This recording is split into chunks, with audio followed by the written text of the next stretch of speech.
This is Pop Culture Yearbook. On this show, we pick pieces of pop culture that were important to us in a given year. We then discuss our memories and dig into those movies, albums, shows, and more. I'm Brad. I'm Pete. And I'm Giff. Oh, hi, Giff. Oh, hi, Giff. Hi, Doggy. So, this is a big night, guys. I mean, Yeah. we're not doing much Cannot be special. Like when we did our 100th episode, we had Dave on and we talked about a bunch of stuff we had done and we really went into that. But this is our 200th episode. I mean, Yeah. how does that make you feel? Old. I can't believe it. Yeah, old. Yeah, Old? it really does Why? make you feel old. I don't know. 200 episode, man. I mean, we've covered a lot of ground. We you know, have. and We have Yeah. covered so much ground and there's so much more to go. But anyway, I think that's pretty cool that this is our 5th year and we're 200 episodes in. So yay us. yeah, why not? Still right? haven't made it big yet, though. No, but you know No. what? We're having fun and Yeah. and everybody's having a good time and that's all that matters. Sure. And Yeah. kind of with that theme of twos, we're doing a topic tonight that Oh. technically we've done before. It was in our first season. It was probably like our, I don't know, 12th, 13th episode or so. Right. We talked about this movie when we had our friend Dave on, who was a bigger part of the show then, who introduced us all to this wonderful movie. And we had to talk about it. But Gifford was not on that episode. And so, Pete, I'll turn it over to you for what we're doing here and why. So, on our 100th episode, we picked Three Amigos, and the reason that we picked Three Amigos is it was because it's so essential to the fabric of our group of friends, right?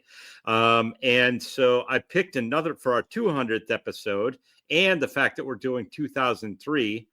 I wanted to revisit this movie, The Room, which was probably even more so ingrained into the fabric of our friendship. And the thing is that Gifford has never seen the movie before. The rest of us have all seen it. And so we really wanted to introduce Gifford to this movie. You did. Now this movie, come on, we all did. Well, I do, but I'm a Now- little nervous about it because he had to watch it by himself. And so he's That's not getting the thing, though. any of is the that experience it's that we got. definitely more fun to watch with friends, but it's still, I think it's going to be great to get his opinion on the movie, the lines, and everything else. I first watched this movie. I can't remember what points I made in the first time we did it. I first saw the movie when Brad, you and me and Dave went up to Fargo to do the Fargo Marathon, and we stayed with his mom in Moorhead, which is just right along the border there. And we stayed overnight. I think we stayed 2 nights, didn't we? probably. But the that first year. night when we got there, we watched The Room, and this is the first I'd seen it, and oh my God, was I blown away. I didn't know how much I would enjoy it because they all said, well, this is this terrible, terrible movie. And I was like, do I really want to watch this or not? But then once we got into it and once we got Dave talking about it throughout the movie, I was just in tears laughing throughout it. And then we also watched, because he had the DVD, we watched some of the bonus features, which are just as funny, if not funnier. Yeah, I want to turn it over to Brad and talk about your memories of it, and then we'll get Gifford's opinion on it. So I went back a little further than you. We went to this the first time at a midnight showing at the Uptown Movie Theater, which doesn't exist anymore. It's now a music venue. Boo. And I remember who all went, but there was like 5 of us, but somehow you weren't there. It was an awesome time. I mean, so David kind of told us what this movie was and he had read about it, but basically none of us really knew what we were going to. We were just like, okay, well, we'll go check it out. But when you go to a midnight showing, you know, you get the whole experience. You get all the audience members and they're shouting stuff and they're throwing stuff and there's all the things they do. So you the first time you go see it, you know, you kind of miss out on some things. You get the gist. But Sure. You don't hear all the fantastic dialogue. Right. But so it was a great experience to take it in that way, though, with all those fans and to see, oh my God, this is like something here. So, you know, then we had to watch it on DVD together so we could really, you know, catch it all. And we've been to, I've been to probably 4 or 5 midnight showings, including meeting Tommy Wiseau himself when he came Yes. and helped introduce it one time.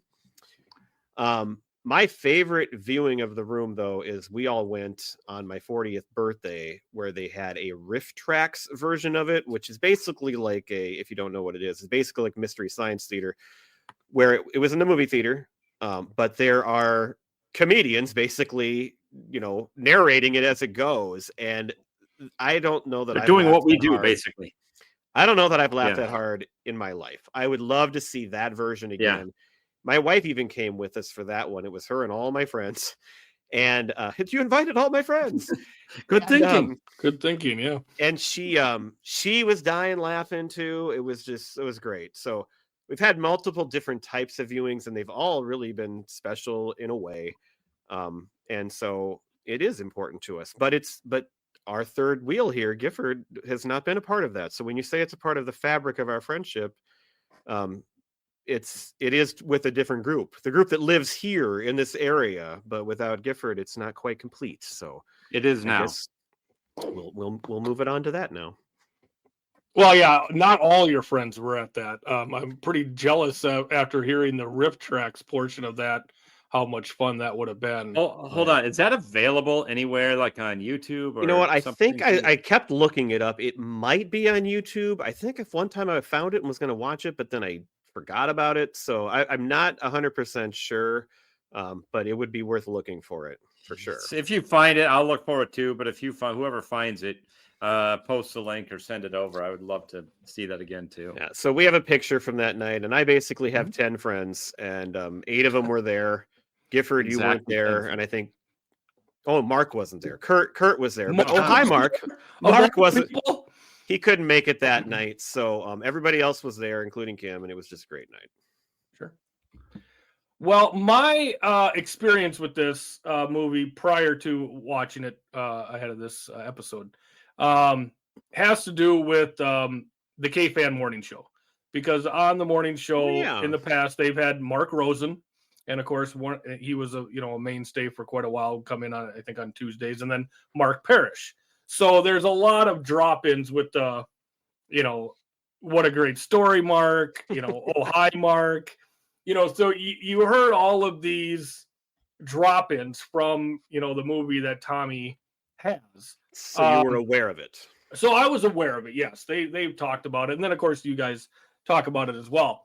So let me first say that when anything that I'm doing for the show, I mean, I love doing the show. It's a great time, but doing research for it and watching something I've watched a million times or listening to something that I love is a little bit more of a chore because you're always pausing and writing stuff down and kind of digging into it a little bit. So the viewings of things that I do love are a little less fun and carefree when you're doing the research for them. So that's one thing. 2, this should not be viewed alone for the first time. Especially the first 20 minutes. It is real rough. It's obviously a horrible movie. Like we sit here, there's hundreds of movies that are put out every year and people will shit on them for whatever reason. Oh, that wasn't that great. I didn't like this. I didn't like that. That's with real professional directors, producers, and script writers. They're eons better produced and made than this movie. Like this is, there's a reason it's, one of the greatest, worst movies of all time. In order to be in that category, it has to be a horrible movie. So this was pretty tough to watch. I'm not going to say that it wasn't. Mostly, I've just got so many questions. I think this movie would have been spectacularly better if it was just a 30-minute short about how a guy's fiance and his best friend were getting it on behind his back, and he, found out about it. And, like there's so many scenes where I'm just like, what the hell is going on here? Why is this in here? It's a major movie. Right. It is major movie. Real Hollywood movie. Hollywood movie. The other thing I have an issue with is just Tommy in general. He's just such a batshit crazy. It's a perfect example of what happens when you have money and an ego that never gets checked. I mean, he made this movie because Hollywood was rejecting him. and he felt slighted, and they rejected him because he's awful. He is god awful. And then nobody knows where he got all Hold his on. money from either. That's Right. a big mystery. right. And so after I watched this, I also rewatched The Disaster Artist. Okay, I was going to ask. So you have already watched that before? I don't know if this was the second or third time that I watched The Disaster Oh, Artist. okay. So then you really had a You understanding. have of some the movie. familiarity with it. Right. So I mean, I obviously in that, on the end, they have the scenes side by side. A lot of the Oh, scenes that they That's that the they best. shot Oh God, it's exactly the same. Like timing was exactly perfect. But of course, this time I have a better appreciation even for that movie because, like, oh my God, the actors they picked look so perfect for the They're roles. great. I mean, the girl, yeah. the girl that plays Lisa, the girl, the mom. I mean, there's so many perfect, looking people for, the roles from The Room. But what you take away from that is that Tommy is just a complete and utter asshole as well. Like as soon as Mark starts to do well, or I shouldn't say Mark. What's the actual Greg? One of the things I found was like in The Disaster Artist, they move out to LA together, but in real life, Greg went out there, stayed in Tommy's place, and when he started doing well, that's when Tommy showed up. Because Greg actually had a pretty decent little thing going prior to this movie. If you look at his filmography, he was in some mainstream stuff. Like I was just going to take a look here just to give you an inkling of some of the stuff that he was on. Like he was in Patch Adams. He was in Gattaca. He was in an episode of Nash Bridges. He was on an episode of Ed TV, Days of Our Lives. So he's getting kind work. of starting to make his way. And of course, you see Tommy, who comes in and just has to, shit on his friend and kind of cut him at the legs.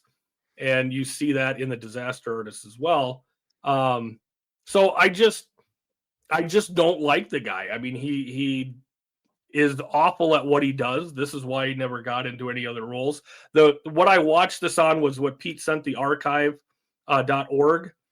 That's what we watched it on online. And after I watched the movie, there was an episode of his show Neighbors that was available.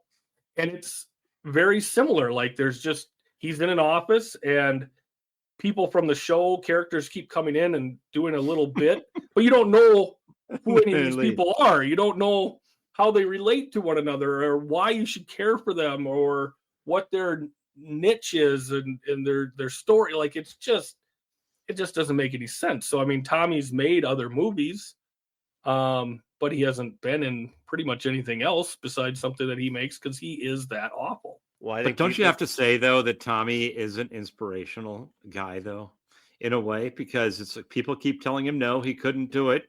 He just wouldn't take no for an answer, and he achieved his dream. He stayed at it and didn't give up. So there you go. He's an inspiration to us all. Well, I said it would be like if any one of us got a phone call literally right now and said, "Go play in a Major League Baseball game tomorrow." It would be fun, exciting, inspirational, but everybody would laugh at us. Right, but just because you can doesn't mean you should. Well, You know what I mean? And that's the point. Like, just he has money, and therefore he's just able to do this unchecked.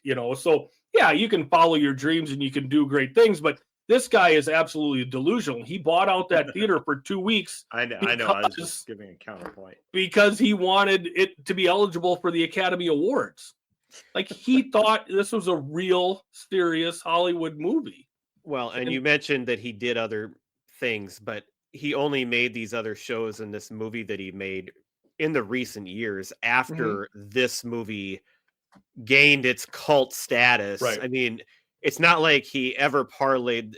He only backed into it because it was so bad that eventually basically was Seth Rogen and some of his friends basically made the movie what it was because they started watching it and telling people about it. And then they rebranded it. If you watch like this ridiculous trailer that they put on the DVD that refers to it as a dark comedy, which is not even close to what he was going for, but he acts like it was. And so, I mean, the guy, he is delusional. Yeah. but that's part of the mystery, and it's like, how did we get here? But it's like he gave us You just something accept that about him. he gave us something that, as bad as it was, it brought people together, and it Right. makes people happy. And you know what? Whether he meant to or not, that's still pretty cool. Well, and that's my point. Like, that's why watching it by myself, I'm not Yeah. getting the full effect. So, like you said, he's made these movies since, but the reason he's able to partially is because this movie has now made money because of the years of Yep. the midnight showings and the cult following. Like, he's making money on this film. And finally. Greg Sestero is more famous now than he would have been Mhm. before. And he wrote the book, The Absolutely. Disaster Artist, which was such Right. a fantastic book. And then, Yep. that added a whole nother layer. It's like we were friends watching this movie and having a great time, but then it's like, holy crap, there's a book and they're making a real Hollywood movie A about real- this. It's like, wow, this is really taken off. And it's like, that's that, by pretty the cool way- that we were in on that, before any of that happened. And it just Mhm. makes it even more fun. The Hollywood movie that, by the way, won a Golden Globe, did it not? It was think it nominated did, for an Oscar, and James Franco won a Golden Globe, and Yeah, he okay. was considered one of the biggest snubs of the year for not being nominated for an Oscar for this role. That's the irony of it. I mean, the yeah. movie about the worst movie is critically acclaimed. Well, and then he went off and started getting in trouble, and he's pretty much disappeared ever since. So Mhm. Yeah. And that's why he wasn't nominated, because that stuff started coming out right after he won the Golden Globe and right It was before the day after nominations the came Golden out. Globes. It was like Yep. that day, because everyone was making fun of the fact that he had a Me Too pin on, was wearing the pin or the sticker or whatever, Mhm. and then everybody came out and talked about how hypocritical he was for wearing that. Right. oh, it's sad. It is. These But- guys. I do So have a here, synopsis. Oh, go ahead. If you- so here is my thing. Like, I would really want to watch this with you guys. I think, now I've got, one viewing under my belt. I think seeing it with you guys, and now, upon a rewatch, it's like, oh yeah, I remember that. That was really crazy and stupid. And, just get rid of the questions that I have and just sit back, turn your brain off, and enjoy it with your buddies, I think would be phenomenal. Everybody has the same questions, and they're never going to get answered. So, Right. like Second Peter, who shows up in the second half of the movie, and who is this guy, and where did he come Like, from? who the And- fuck are you? Right. That's what I keep saying. He shows up at the party and he's like intervening in all these situations. Like, who the fuck are you? Mhm. All right, Pete, what do you got for a I For a have a little synopsis there. synopsis. can All you right, are you assess ready? this movie with your synopsis? I will do my best. Are you going to refer to it as having the passion of Tennessee Williams? No, I will not. Because that's what I the don't trailer have also Tennessee. says. Okay, here we go. Friendships, deceit, betrayal, cancer, drugs, greed, jealousy, suicide, infidelity, abuse, denial, mental health, voyeurism, and fake pregnancy. This movie has it all, and somehow even more. In the room, we follow our hero, Johnny, a successful man who is deeply in love with his future wife, Lisa. My He future provides wife. for her and supports her and surrounds himself with friends he trusts. But behind his back, the world he's built begins to crumble. Lisa, bored and manipulative, seduces Johnny's best friend, Mark, setting off a chain reaction of lies and betrayal. Her mother, Claudette, offers no wisdom, only judgment and a casually dropped cancer diagnosis that no one acknowledges. Meanwhile, their young friend Denny is tangled in a bizarre subplot involving drug dealers and Oh, a hi, secret Denny. crush on Lisa. In a twisted attempt to frame Johnny as abusive, Lisa gets him drunk on the infamous Scotchka, a revolting mix of scotch and vodka, and spreads lies about being hit. Johnny, isolated and gaslit, seeks guidance from a so-called psychologist friend who offers no real help. With suspicion burning, Johnny records Lisa and discovers the truth. At his own birthday party, he confronts her and Mark in a fiery explosion of emotion. The betrayal is too much to bear. Broken, humiliated, and overwhelmed by grief, Johnny locks himself in the bathroom, and the film's infamous gut-wrenching climax ends his life with a gunshot that leaves the room and the audience in stunned silence. That's it. That was excellent, Pete. I'm not gonna Very- lie. I very bet well done. you that's the best written and most concise and clear summary of what this movie is that's ever been written. I'm not even kidding. Wow, that was maybe great. That put was up for amazing. a Pulitzer. And the first 15 words you listed, Mhm. like I'm an English Was teacher, there- and you got to get the people's attention, at the beginning. That's what I got to teach the kids. I mean, you nailed it all the way through. That was. Is there any that I missed? I'm sure there's a few hot topics. Well, that you I said missed. and more. You covered it And Yeah. more. And somehow, more. even more. Yep. Yeah. Well done, Pete. That was excellent. If only the movie were that short, I would have thank been you. much happier. Well, the movie you. is what, an hour and like 39 minutes. You said. Yep. I mean, if you Yeah. just condense the first 20 minutes into a short sex scene that's not gross and elongated and repeated, you probably cut off about 15 minutes right there. I That's had true. 3 sex scenes in the first 26 minutes. And reusing footage. I mean, it's like Yeah. it's if you've never seen the movie, that's the hardest part to get through. It's like, what am I doing? And this is not even funny because it's not funny at that point. I mean, a couple little bits are, but it's like, this is so bad. It was So pretty. that's funny. where you had I to be in remember the watching it for the audience. first time and thinking it was pretty funny. Well, that's where you had to be in the audience with all the people, because then you're laughing at it and you're getting into it. But like, if you've never seen it and you're going into it blind, it's rough.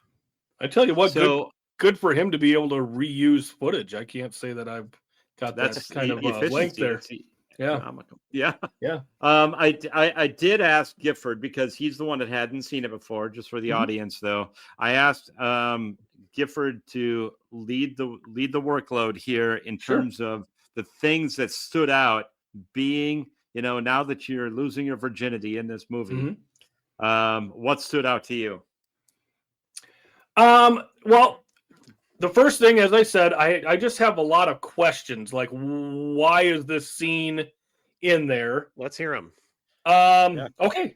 So, how about first, like the mom? How does she know so much about Johnny? Like, knows she's everything the about one everybody. she's imploring, Lisa to stay with him. That jerk Um, Harold. Why is there a chair in front of the TV in the living room? Like, who sits facing away from the TV? That didn't make any sense to me. Well, it's like you're what- obstructing okay, my Pete, view too.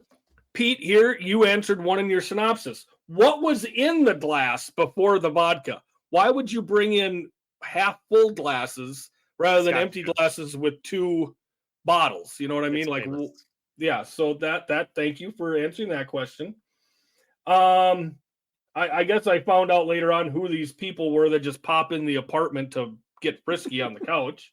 That was just out of Yeah, nowhere. that one is pretty amazing, and that's the one guy in the movie that looks like he realizes he's in the worst movie of all time, and he's just hamming it up. Mhm. When the girl is supposedly going down on him, the face he makes is like, this is like a joke now. I mean, there's no way that this guy doesn't know what he's doing here. And the face that he makes is amazing. That's the same face that That's I make wonderful. every time. Every wanna- time. Wow. A question too that you Both haven't times asked yet. ever. Mhm. I think they could also cut another 10 minutes off the movie if they didn't just show the same stock footage of San Francisco and the apartment Mhm. every 5 minutes. It's constant, just pan over the Golden Gate Bridge, front of the apartment. There's a trolley car. They use it every 5 minutes to go from scene to scene, and it's just ridiculous. Right? During the intro, one of the things when you see it at the Uptown Theater and other theaters is that they'll yell water every time they show water. And in the opening footage, it's like 18 different shots, all of water. Nice. Well, it's Bay. That's Yep. what I think of every time I see that. What is with the ball playing on the roof? There's a basketball with Denny, and there's a football later on. That seems a bit strange. So Yeah, if you watch the extra features on the DVD, I mean, there's never any good answers to any of these. Mhm. But like, people ask, why do you play football in tuxes? And he's like, One of my yeah. he's trying to make it casual. This is how guys are. They play catch. They have a ball. and it's supposed to just make it look more like real life. Like this is how guys are. I think that's the answer right there. And it's, well, it's not done there's well. no, there's no reference in that answer at all to the tuxes. Nobody doubts the guys play football and throw a football around, but it's the in tuxes that Well, they're going to a wedding Tommy apparently, cannot so even- they got to calm themselves down. They I gotta, thought it was. like- I thought it was a photo shoot. yeah, it was. You're right. So It's this is wedding- what- so what was it? It was a photo engagement shoot. pictures. Engagement pictures. Oh, okay. Because like when I saw like him and the guys in the tuxes, and Mark comes in and now he's clean shaven. I thought that was a time jump to a month, and I thought it was time for the wedding. Well, But- there is a story on that. And they go and do the football thing, and I'm thinking, oh, they're getting relaxed before the wedding, keep Johnny nice and loose before his nuptials, and then it's not his wedding. Like they just go back to, the regular movie, and like I just didn't like what the fuck was going on. Why are you in tuxes, all four of you? I kind of harken back to. Oh, I kind of harken back to the Friends episode where all three girls sat around in wedding dresses. Wedding dresses. Yeah. Yeah. Go ahead, Pete. Yeah. Well, the story on the shaving is that this movie took 6 months to shoot, which is a ridiculously long time for a movie like this. And it was like Greg Sestero just wanted to shave his beard and get rid of it because he hated it. And so then he eventually did. It was like a big dispute between him and Tommy, and then he eventually did, and so they just had to write it in. Right. Well, and I think don't they address that in the Disaster Artist too? Isn't that? I think so. Yeah. Doesn't Yeah. Tommy get mad at it? They show that whole thing in that movie. He ran into Bryan Cranston, him and his girlfriend, at a restaurant, and Cranston said, "Hey, we're shooting an episode of Malcolm in the Middle. We need a lumberjack, and you've got this great beard, and you're an actor. So, like, hey, everybody needs a break. Why don't you come on and you can be on the show?" So he went to Tommy and he said, "Hey, can I have the next couple days off? Because I can't shave yet." They were going to supposedly shave him so he could keep going. And that's where Tommy said, "No, you can't, you need to be on my movie, our movie." So that's how they addressed it in the Disaster Artist. Right. That's right. It was Tommy that actually wanted That's him right. to shave.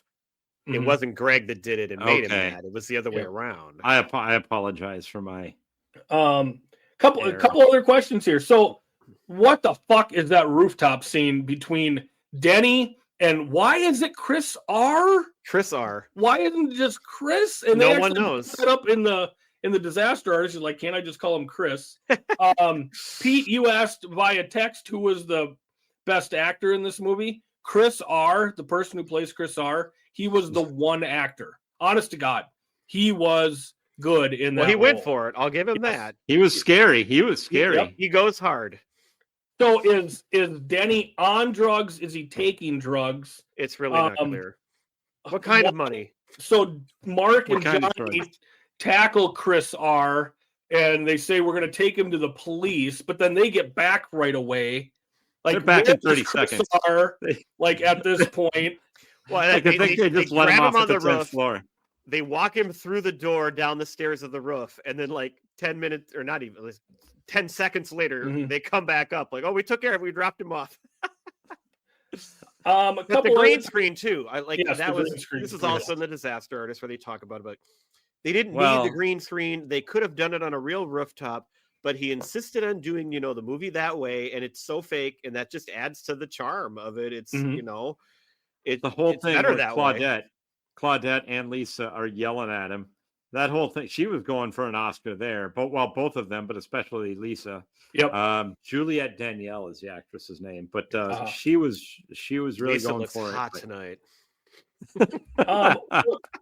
Now, Lisa, there's so many questions here. Like, she brings up, like, Johnny announces that they're expecting. So how does Let's he just- know that they're expecting? Let's put it this way. Lisa is a horrible woman written by a man who doesn't understand women in the slightest. And so Right. he makes her into this ridiculous caricature of a woman that makes zero sense. And she has But nothing to do but to read the lines the way they're written and go along with it. Correct. Right. It never worked its way back into the storyline either. It's just he announced it, and We're then immediately expecting. she says, "I'm not pregnant," and then that's it. But and then she it talks to never- her friends and says, no, like I'm not actually pregnant. Right. But like, he's not that stupid. Like he'll figure out at some point you're not getting bigger and there no kid came out of you. Like when are you going to talk to him? The one thing that I did find, Peter said the one thing that was true in this movie, and he diagnosed her as a sociopath. And that is exactly what she is.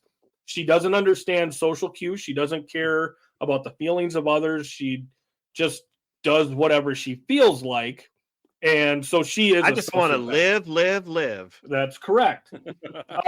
So yeah, that was it all. And I think my first question of this movie was during the first sex scene. Is he a little high there? Like was he in between the breastises for that first sex scene? Yes. No, everybody. Why is he screwing her belly button? I thought he was even higher than that.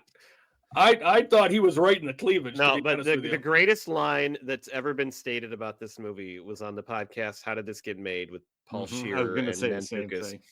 And they describe, so he gets up, he has to show his ass. That's a big deal too. Tommy has to show his ass. And they describe his body as looking like an action figure that was put in a microwave for 10 seconds. Yes. I wrote that down. It looks like he's wearing a rubber mask. There is nothing ever funnier than that line. And because it's the perfect description. Yeah. Gifford, I want to hear you talk about the scene in the flower shop. Oh, wait. That was outstanding. Wait, I got it right here. Oh, Can I say one okay. thing about Paul Scheer? I watched like before tonight, while I was eating dinner, I watched The League. I watched another episode of The League. Paul Scheer is Andre, right? I'm thinking of the right guy. Yeah. Well, he's got the gap in his teeth. Yeah. So in The Disaster Artist, he plays one of the crew. Yeah. And he in The League, all the acting's pretty bad in The League, and he's so annoying, and he's supposed to be annoying. He was awesome in The Disaster Artist. That was one of the first things that I've seen him in that I really honestly enjoyed him in. He's genuinely pissed off. He's great. He does a great job. Seth Rogen is absolutely great in it, because he's not like, the worst thing about Seth Rogen is his laugh. I don't think he laughs at all in the movie. He's just as pissed, and he's trying to be a professional, and he was great in it as well. So what you were going to get into the flower shop. So Yeah. for somebody who hasn't seen the movie, this is an example of the dialogue in the movie directly off the script. Johnny enters the flower shop. Hi, can I help you? Yeah, can I have a dozen red roses, please? Oh, hi, Johnny. I didn't know it was you. Here you go. That's me. How much is it? It'll be $18. Here you go. Keep the change. Hi, doggy. You're my favorite customer. Thanks a lot. Bye. Bye-bye. And it's read that fast. I was just going to say, if you think Brad was reading it too fast, he wasn't. It was at that pace. Exactly. That is the rapid-fire dialogue between the florist and Johnny at that rate. And it is one of the greatest scenes in movie history. And your inflection is pretty much spot on, because there is I just love how those two lines of I didn't recognize you. How don't you recognize this? If you don't recognize Tommy Wiseau. And then as he's leaving, after he says the hi doggy. Think it was Gene Simmons at first, or what? Right, yeah. After he does the hi doggy and he's leaving, she just has to put in there, "You're my favorite customer." Yep, because he's a narcissist. Right. He is just awful. Like he writes this script where everybody is always like complimenting him, for just no reason. Yeah, the question is he writing this based off his own personal experience? And he really got hurt by somebody. I don't know, but it seems it seems clearly that that's what happened. He got hurt by some woman, and this is his attempt to, put that on paper and make himself look good and everything. So to me, the worst part of this movie is Tommy's acting. I mean, he is. Well, you're tearing me apart, Lisa. I'm not a big conspiracy theory guy, but one of those conspiracy theories out there is that there's lizard people. I think Tommy Wiseau is the most prominent case to be made for a lizard person. I've never heard of this conspiracy before. He doesn't know how to really walk or sit or speak Nothing is normal. or right there's not a naturalness to him in human form, anything that he does. So that's the first thing, is he is so bad at delivering his lines. The fake laughing is nauseating. I But have something for you. the second worst part is the lines. Like Brad said, like Lisa, the actress, she's not a horrible person, obviously. She's just reading what's put in front of her, and this is what she's told to do by her director. She does her best, and it's really unfortunate because she probably was as ruined by this movie as anybody. Like she's a real actress. She had potential to do, and like she was just, and she went into this thinking this was going to be some, you know, actual thing that could help her career. I mean, it's pretty sad in that way. I mean, I don't think she got much out of this. Right. No, what you said about Tommy, I'm paraphrasing because I don't remember the exact phrasing, but it was at the beginning of Riff Tracks. They made the point, this is a movie about humans written by somebody who has never interacted with a human before. Yeah, that's pretty much it. That's about right. Yes. He's an alien. Oh my God. He is. Or a lizard person. From New Orleans. Because that's all he'll tell you, is he's from New Orleans. That's what So, like, for example, one of the lines here, like right before the first sex scene between Mark and Lisa, like he comes into the apartment and she's standing there and she starts, you know, giving him the sex eyes, and he sits in the chair and he goes, the candles, the music, the sexy dress, what's going on here? And none of it's there. Like, it's like, no shit, what's going on? Like, oh my God, why the lines are so awful.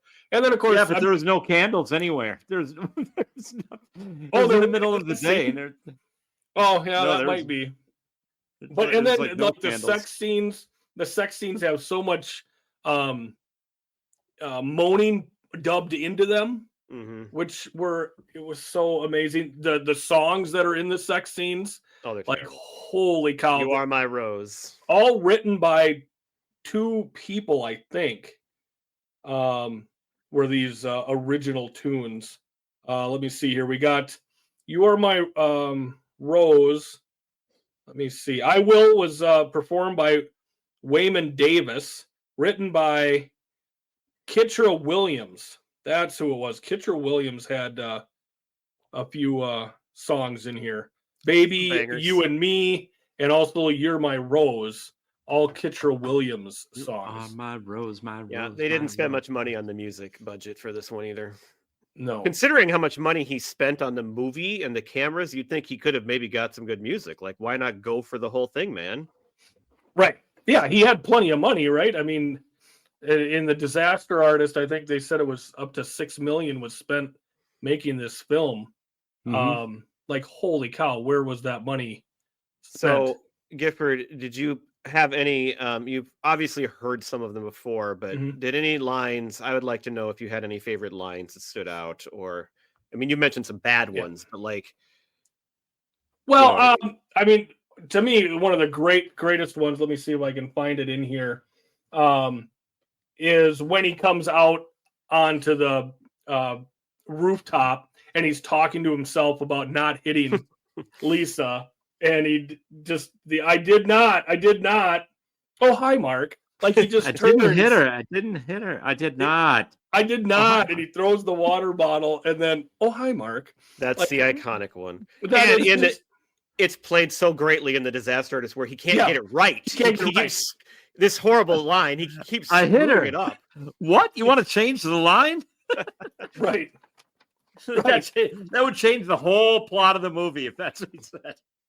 Yes. Yeah, you've heard "Oh Hi, Mark" before, but when you get the full context there, that really brings that home. Well, and it's such a sharp turn. Yes. You know, the dramatic, like, talking to yourself and, you know, screaming, and then just the hard turn to the casual, oh, hi, Mark, you know. And that's the other thing in this movie. Like, so many times people don't just say hello, but they'll say hello and then the character's name that they're saying hello Because to. he doesn't know how to interact with humans. I Right. mean, that's it's robotic and it's nonsensical. How He's about like how about, AI, really bad AI is what he is. how about this one? Which is there a line in this movie that reminds you of the Seinfeld line, "Stuff your stories in a sack, mister"? Keep your comments in your pocket. There it is. So Yes. I should mention that when we all kind of saw this movie together, my 40th birthday, my mother-in-law was really good at making t-shirts and she made all kinds of stuff. Mhm. But my Sweet wife and her and Virginia. I designed t-shirts that we all own.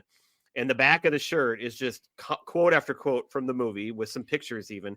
And on the front, there's a fake pocket and it says, "Keep your stupid comments in your pocket." And so when we went to meet Tommy for the movie, we wore the shirts and he saw the shirts. And so, I mean, it was just, we're all in on this damn thing. Right. He probably didn't even know what the lines were on the back of the shirt. Yeah, you didn't. Right. What a story. Yeah. There's just so many great another- ones. That's another great line right there. The whole thing about Mark telling about the story about this gal who slept with 8 guys. She used to have 8 guys. She ended up in a hospital on Guerrero Street. What a story, Mark. Well, and that was one of the things they touched on in the They beat her disaster up artist. so Was bad. they can't It's know not what funny. like, why are you laughing at that? It's about, a woman ending up beat up in a hospital. Like, why is that? It's slice of life. Right. It's a slice of thing. Exactly. He's just, oh God. It's, yeah. Can we touch on Denny a little bit? Oh, Yeah, yes. we can. Denny, I just like to watch. Denny is, because you don't know how old he is. He's like a kid, but he's not a kid. And You think he's high school, maybe early college? you never see like a family or parents, and he just pops in and out, and he doesn't understand the boundaries of 2 people are having sex. I probably shouldn't stand here and watch them. He's into I think drugs. he did understand that. He just He- wanted to. He jumps in the middle of him on the bed He for crying jumps out on the loud. damn bed. Yeah. Well, I just think he did. I think he understood. He just wanted to be a part of it. Right. Well, because Because he I'm- didn't understand what they were actually doing. He wants to be a part of them, but not. Yeah. He's so stupid. It's and like he's trying to. I think he was cock just a block him. pervert. He's of all the he's a ridiculous perv, sticks around. characters in the movie, he has got to be the most ridiculous character because he just. I don't know. I mean- It's quite a stretch. It is, but I mean, what is he? He has a big part, and it's like, but it's again, it's the narcissist in Tommy, is that he writes a movie where he's a hero to this kid, where he's going to save this kid's life, or we don't even know why there's a problem, but the whole thing is about him saving this kid and making himself look amazing. Well, like one of his lines, he comes in, he sees Lisa's. "You look beautiful today. Can I kiss you?" Yeah, Like, Denny, take a lap. You know what I mean? Like, you got to go cool off a little bit. Do you think that maybe Denny in the movie might be Greg? What do you mean? Like in Tommy's eyes, like here's the kid that Tommy is helping and getting into Hollywood and doing all, like, is this the way that Tommy sees Greg in real life? I don't think it's that deep. I don't think Tommy goes that deep. I know where you're going with it. Tommy but takes him to Hollywood, gets him his start in big motion picture. I mean, it's pretty meta, but I've never heard that one before. You just shined a new light on something here. So why not? I don't think so. I just think I think it's another element to try to make Tommy look like a hero and look how good he is with children and how he takes care of this kid. And it's just to prop him up better. Well, and that's explained by Lisa, I think, to her mom, right? Like, he doesn't have a family. Tommy gave him an apartment, like pays for his apartment in the building. And, so we're kind of, taking care of him. He's living on his own, but didn't they refer to Tommy as wanting to adopt him? Yeah. So I don't get. No, don't bother. It's so. Because if so he's living on out his own, he's got to be over 18 and not needing to be adopted. You would anyway. Yeah, it's very strange. Just the whole thing is extremely strange. One of the things that I found a theme in this movie is that you found a theme. people spend a lot of time talking and saying, I don't want to talk about it. Yes. Don't worry about it. Yeah. That's a great that- line. Just don't worry about it. They all are asking about each other's feelings and what's going on, and they want to start talking about it, but then they just cut the conversation. That's a off. good observation right there, because that is definitely a running theme that makes no sense. No sense. Because It's- Lisa will bring I up got something. the results of the test back. I definitely have breast cancer. Yep. Don't worry about it. Yep.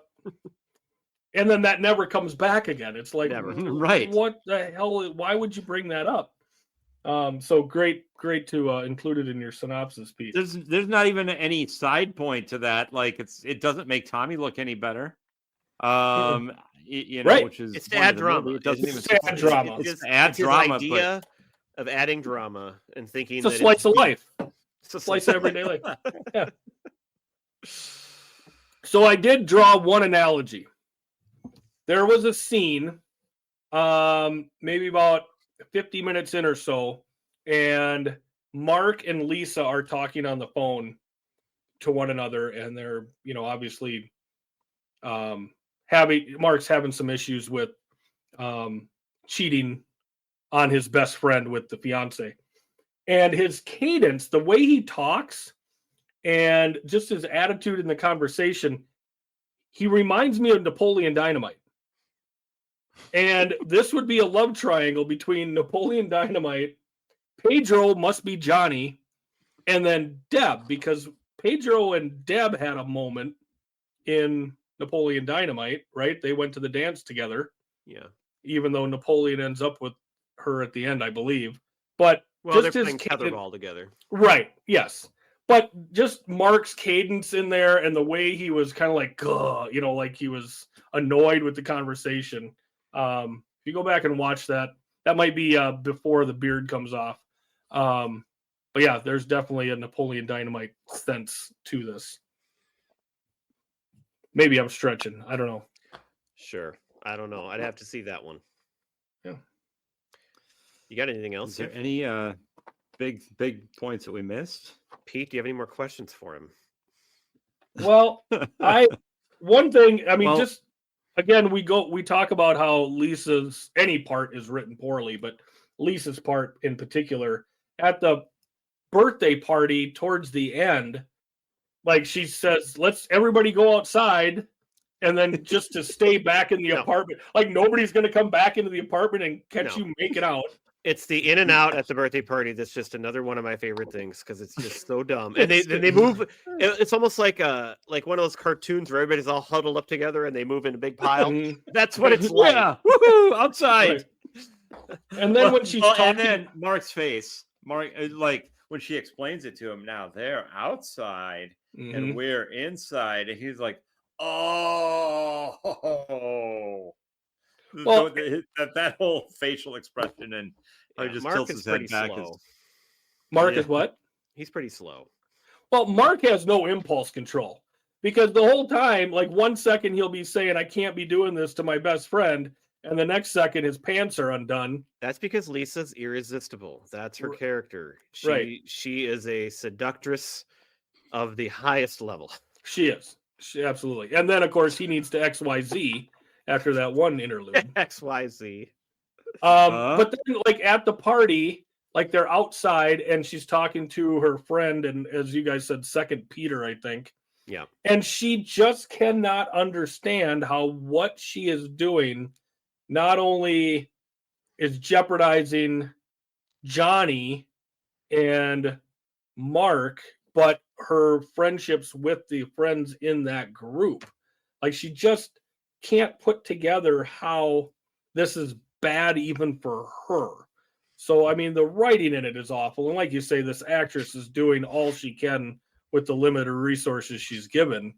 But man, that character is really tough. Like she just doesn't understand anything. That's because she's written by a guy who doesn't understand anything. Correct.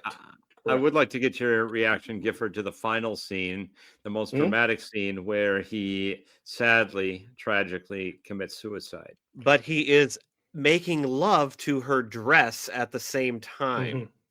Yes. Well, I mean, yeah, before he pulls the trigger. it so. is the most disturbing part of the movie. If you have Yes. questions, you got to bring that question up. What the hell is he He's doing?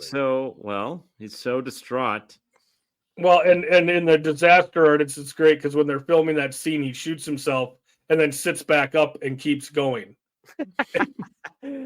I just love that scene, the way he trashes the apartment because he's so half-heartedly into it, and it's just God. You talk about stiff and no acting. I mean, it is just hilariously bad. Why would you trash your own apartment?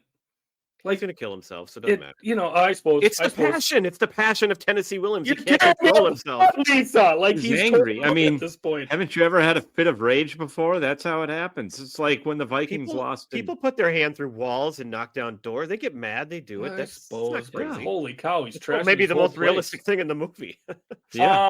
The big thing. Hold on, though. I will say though, to pick up a big tube TV like he did, maybe it's adrenaline. They say you can lift a car. That's if true. But It wasn't that, but he could lift that TV. Well, up. though a I've seen TV like TVs. that is pretty heavy They to are pretty lift up heavy. over your head. Well, that's I mean, right. to I move forgot it- he lifted it over his head. I was thinking he just kind of, yeah, okay. So- You're right. The Maybe. old St. he's like George the Costanza, he can Incredible lift 100 pounds right up over his head. Well, and that TV was never getting watched because there was a chair directly in front of it Well, facing true. out, so it's pretty much pointless. The one thing I will say about the last scene, and I would really prefer to see this more often in more movies, it's the rarely used titty flashback scene where we get to see the previous sex scenes with the nudity in there. Rarely used. Rarely used titty flashback. I would like to institute this in more movies, more dramatic ends to movies, if we could. Right. That's right. true. That's a great point. Maybe a good Yeah. one to end on right there. Like They that's, could've- that's you know something to what, think it- about. What if Mhm. they reused the footage in Fast Times? If they used that again Again, and went back to it, that's a red bikini. We're humping a red dress in this, you know. Yep. I love the stupidity at the end as well, where he shot himself. He's laying there in a pool of blood, and Mark and Lisa come up, and Mark just yells, "Wake up!" Like, no, the back of his head is blown off. Like he's Is he not dead? coming back. Like, come on, So, and then he finally like breaks up with Lisa and like tells her to get out, and it's like, okay, that's finally this guy's done with her. But yeah, it's a dramatic scene. Everybody did you notice betrayed though him. when he played back the recording of the phone call between her and Mark, the playback was different dialogue different. than what was, Yeah. Mhm. Love Yes. that too. Yep. what was actually said. It's the little things. Well, and I Yeah. love how We far could go on all night. ahead he planted that tape. And Yeah. then Like it that's not finally going to work. Right, exactly. Because he presses play like it's recording the whole time for like And the he's whole not in. apartment, no matter where you are, because Right. isn't he upstairs and like? No, he hooked it into the phone. Oh, okay. All right. Yeah. So anyway, Okay, then it makes was sense. bang up Yeah. surveillance on his part. So Anything else, Gifford, that we want to get into before we go into our draft? no, I think that pretty much covers it all. I just want to thank Gifford for playing along. He didn't get the experience that he should get, but I'm glad that he saw it and can talk about it. And someday Yeah. we'll hopefully watch it together. Yes, I think we need to do that.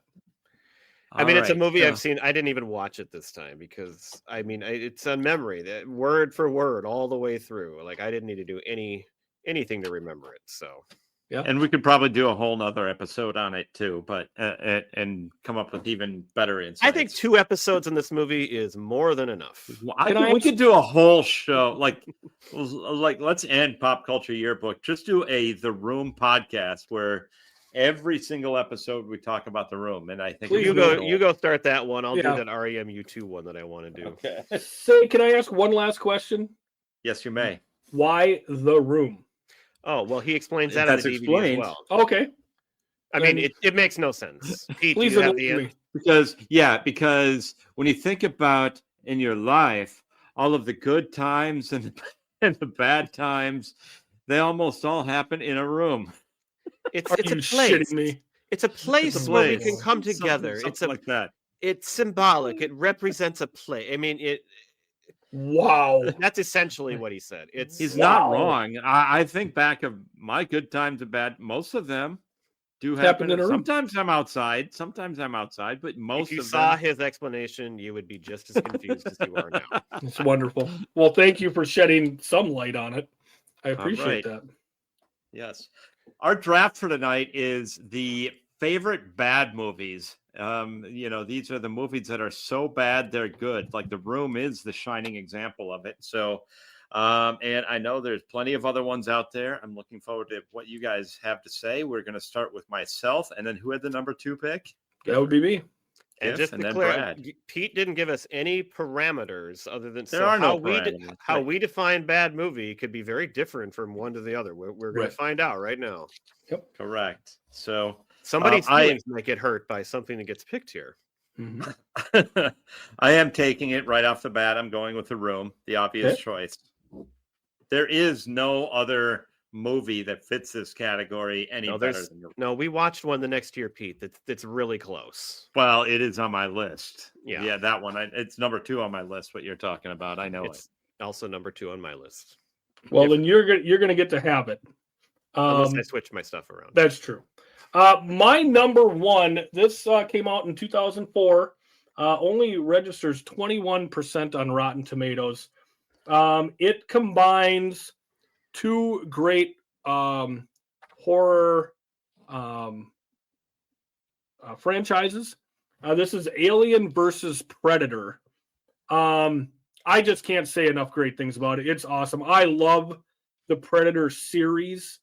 So to bring Alien and Predator together, I don't understand how it's 21%.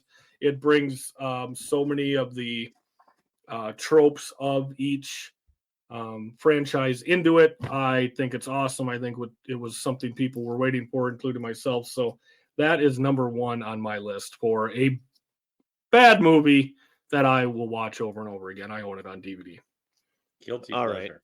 right. Mhm. So, I want like movies like The Room were my first thing to try to think of, but I really only have, I think, 2 that really are truly in that kind of a category. Mhm. So I am going to pick the other one right now because I feel like it fits best. So the year after we watched The Room, our friend Dave, who's always good at finding this kind of crap, he introduced Pete and I to the movie Birdemic. And Gifford, that's one I think you could actually enjoy watching it by yourself. I mean, that movie is bonkers. It's great. There's a hot girl in it too. There's girl the is hot girl really in hot. it. Yeah. Yep. Dialogue is bad. Effects are horrible bad. Yep. And so it fits that category of movies that, because a lot of the movies on my list are movies I truly love and that we watch together. Right. But this one fits that category of this is a terrible movie, terribly done, but yet you're transfixed by how bad it is and it's enjoyable to watch. So I'll go with Birdemic. There's also a Birdemic 2, which I watched, and it's not bad either. It's Wow. close. Excellent. And that one I actually Hanging out watched with alone family. and still enjoyed it. Or you can Cool. watch it while hanging out with the family. The music is kind of like You Are My Rose. It's about that bad. Wow. All Pete, right. what's your number 2? My pick. I got a few ones. Oh, I got a good one here. I used to watch this. I watched this a number of times when I was a kid, and they did the podcast. How did they get made on it? It was just hilarious. Maximum Overdrive. You seen that? Gifford? I have not. That's a It's a Stephen King movie. Stephen King. Thank you. Where the machines come to life in it and they start killing people and everything, and that's it is pretty terrible but fun to watch. All right. When we're talking about bad movies, I talked to Brad about this a little bit, like how he was defining it. So one of his criteria that I stole is it's got to be under 50% on Rotten Tomatoes. I think That's really something- my only criteria. Okay. If it was over 50, I eliminated it, no matter Right. what I thought about it. So this one, we talked about it on the show. It was my pick for 1989. This is Roadhouse. Oh yeah, that's on Yeah, my I comes list. have in- that on my list. Comes in at 44% on Rotten Tomatoes. It's not a great movie. Where are the cops? Why is there a crime spree that happens in this small town where, the Bigfoot monster truck can drive through a car lot and people can just get killed in broad daylight and businesses are blown up. And it's all comes down to a bouncer bringing justice to this small town. But it is. I don't so think we brought up wonderful. the point, by the way, they're doing an inconspicuous stakeout in a Bigfoot monster truck. Right. Yes, I think I may have brought that up, but Maybe, I don't know. I heard that on a different podcast about it. Sure. It's absolute bonkers, and I love it. And Kelly Lynch is in absolute prime form in this movie, so I'm going to take that one. And we did an episode on it way back in the first year, right before Mhm. we did the Room episode. We did Roadhouse, and it's the first time I had seen it. All right, one of the first movies that I always think of when I think of this type of category is an 80s movie that I just love. It's 24% on Rotten Tomatoes.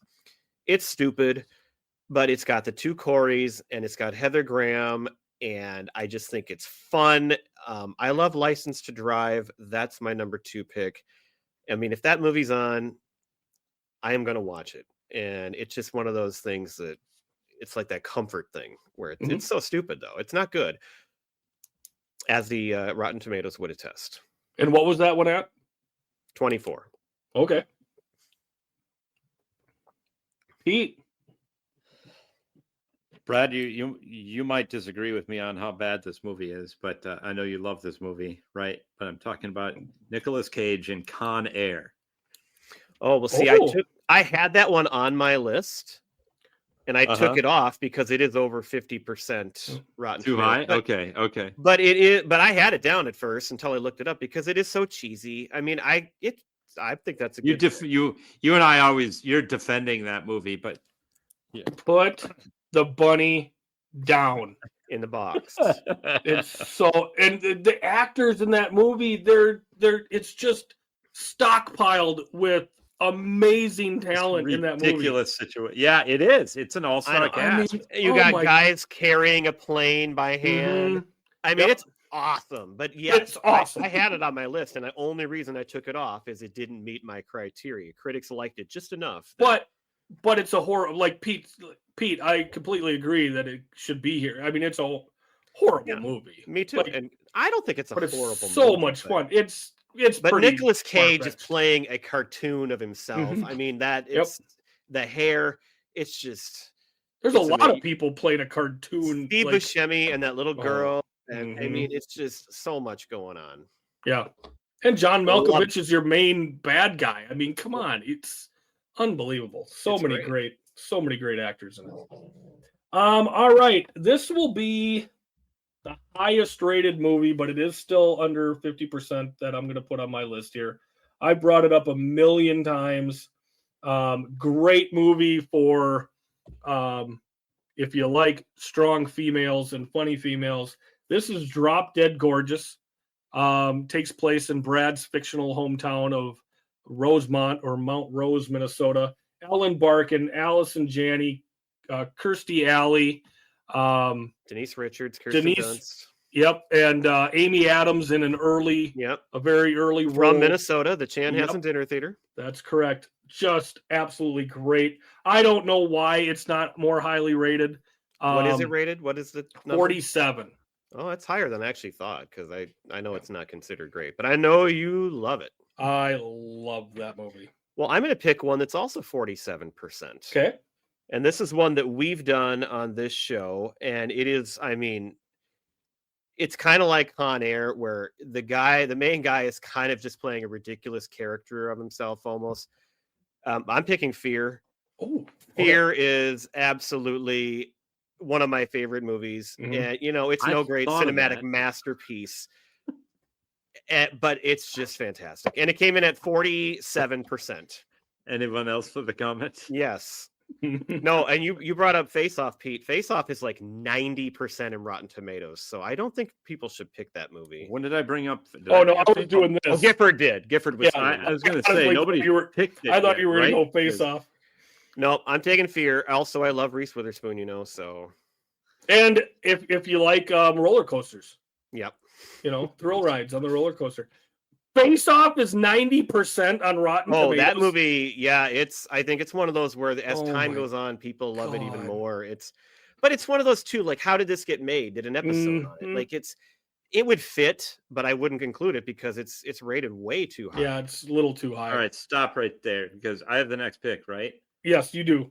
Yeah, you're stepping on my touchdown Oh. call because that was my next pick, Face Off. Really? So, yes. All right. That's why it's like, it hasn't been 93% is said. what it's rated by critics. 82 by audience, 93 by I critics. can't believe critics are higher than the audience. Oh my God, that's amazing. Wow. That's pretty amazing. I can't believe But you that. know, it's John Woo who made the. I mean, they're fun and campy, and they are, but Yeah. they're also well done. And I mean, the actors are all in on it. Yep. All right. I've got a movie I've watched I don't know how many times. It only comes in at 29% on Rotten Tomatoes. Came out in 2005. This is the quintessential working in a restaurant movie. This is Waiting. Yep, that's another one you love. Early Ryan Reynolds, Justin Long is great. Luis Guzman is in it, Dane Cook, and the female actresses in it are just complete smoke shows and hilarious.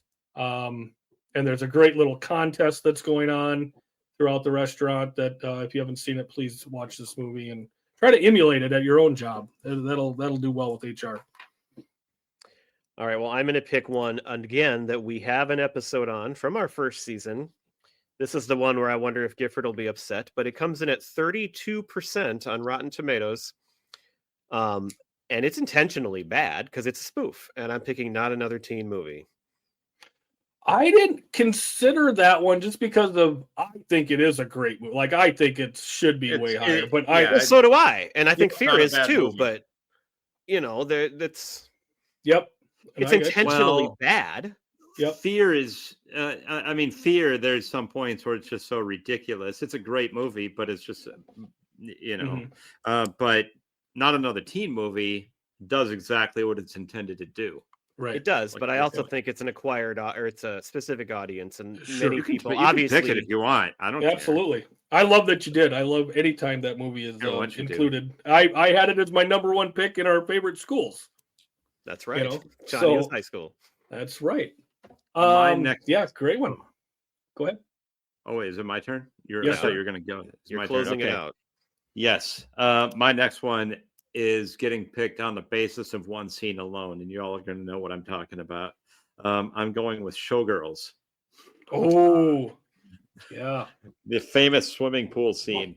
Well, I think it's I don't know why you would just base it on that scene. It's one of the worst movies ever made. It fits. so- I know, but it fits. It fits the Mhm. whole category. So Great Going pick. with it. Great pick.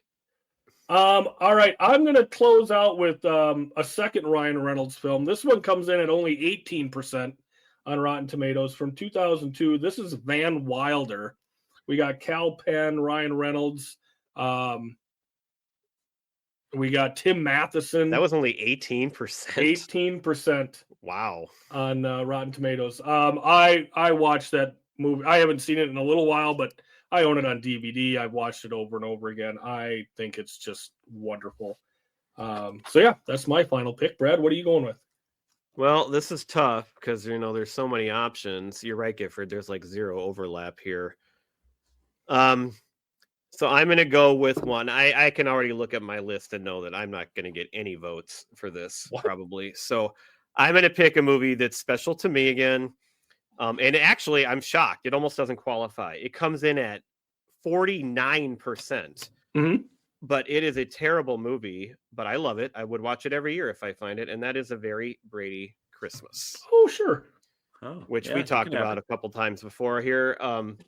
I love the Brady Bunch, and that movie when it came out, I was 12 when it came out, and I was into the Brady Bunch, and it's so cheesy and it's so dumb. I can't believe it's 49%. Right. Well, and I went back through and looked at the bombs, you know, when we picked our bomb, And like you picked Three Amigos. Yeah, and I have it on You know- number 5 on my list, but I didn't pick that one because I didn't want to get yelled at, and I don't want to. I don't even want to call it a bad movie because it's stupid. Right. I don't. There's movies that I just don't. Like I think that they're misplaced as far as people actually thinking they're still bad movies. Like Three Amigos, Great Outdoors, Billy Madison, Tommy Boy, Kingpin, all under 50%. I have Billy Madison high on my list here too. Yep, but I'm not going to put them in the bad movie category. You know what I would mean? put Billy Madison in there. That's one where Oh, yeah. we love it, but a lot of people are going to say that is one of the. A lot of people are going to think that's just a terrible movie. Especially like we've said before, the first 10 minutes are just really god awful.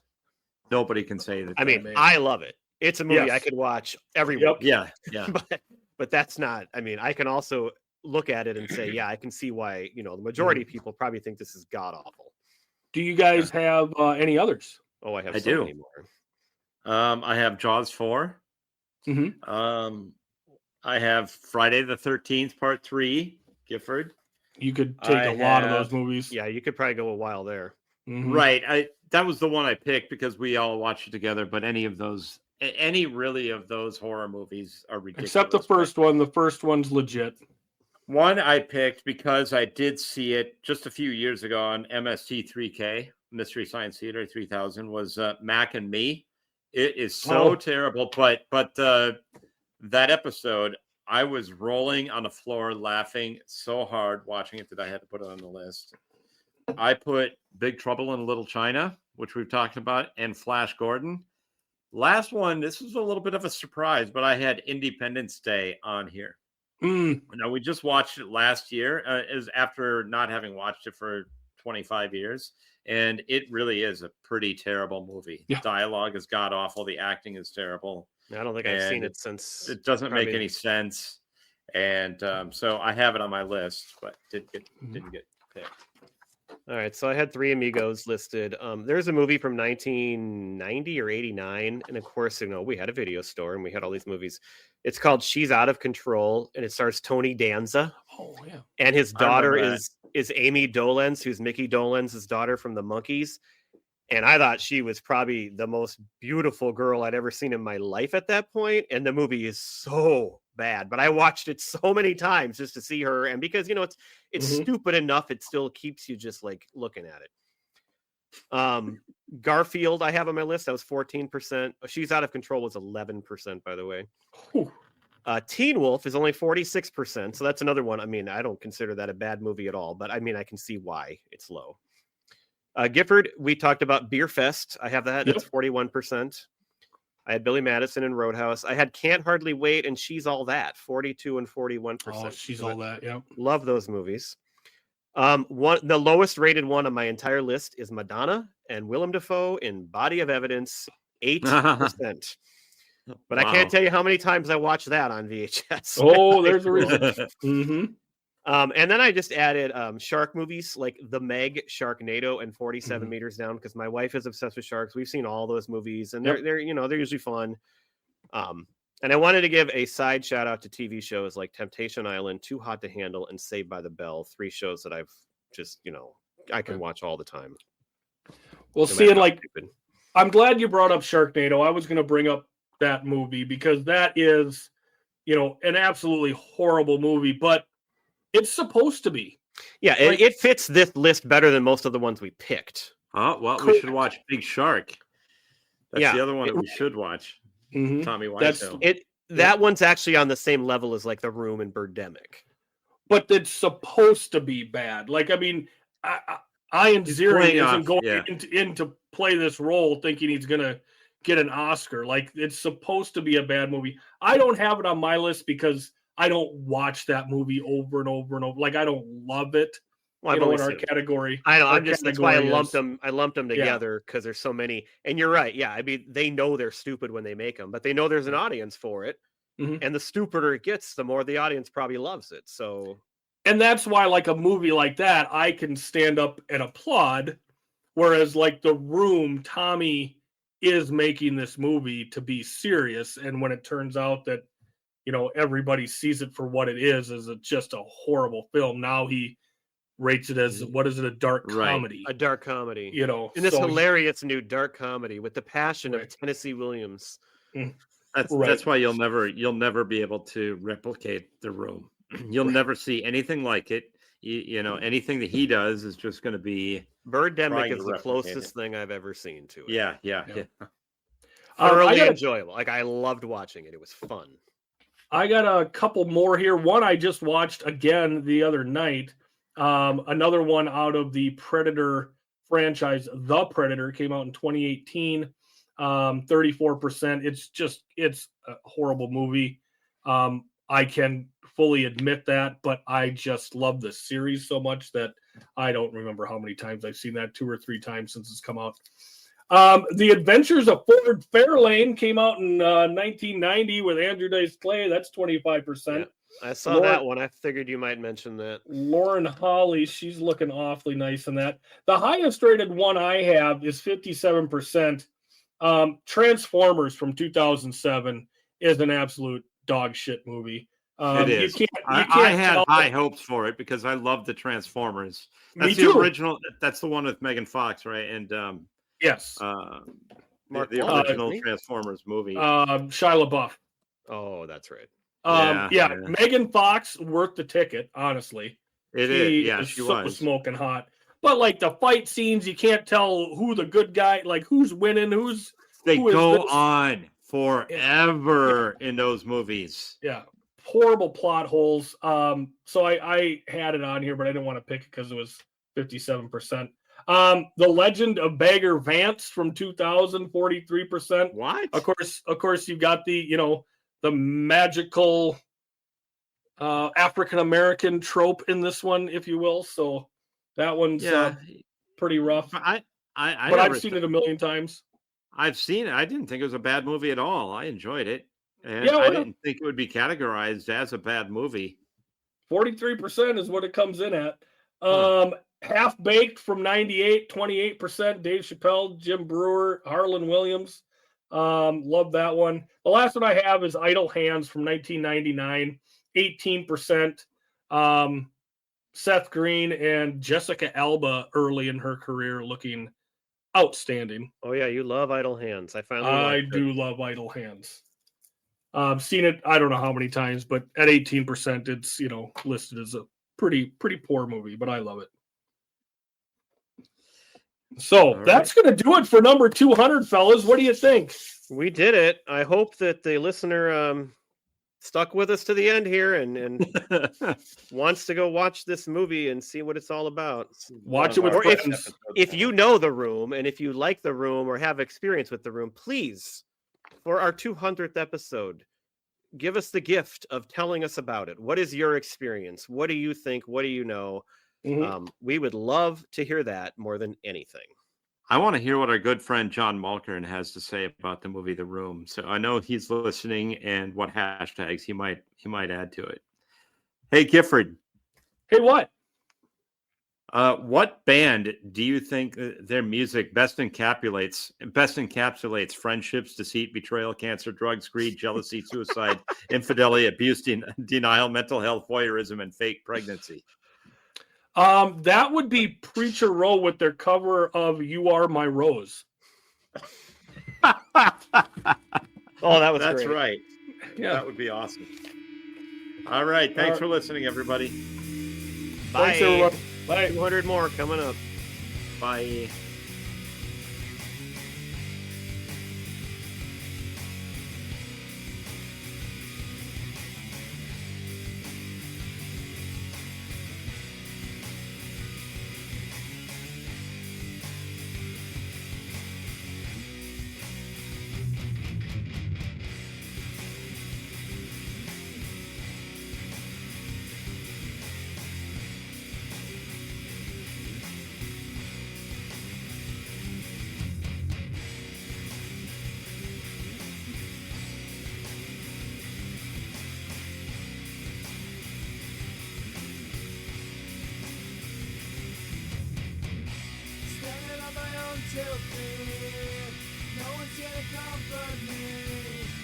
Sorry for what I have done.